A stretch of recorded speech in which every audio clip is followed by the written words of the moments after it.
Your grill's catch pan collects any grease or drippings that don't burn off inside the grill. The aluminum drip pans line the catch pan and make cleanup simple. The drip pans are disposable. When the catch pan is full, you simply dump out the aluminum drip pan and install a new one. Installing a new aluminum drip pan is simple to do, and I'm going to show you how. Hi, I'm Mark Socha.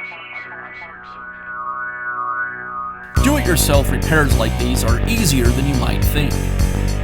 From lawn machines to cordless drills, kitchen mixers, Outdoor grills. our how-to videos walk you through each repair from start to finish. So doing it yourself means never having to do it alone. Let's get started. The catch pan is located inside your grill's cabinet. It just simply lifts away from the shelf. With the catch pan removed, now I can remove the liner and go ahead and install a new one.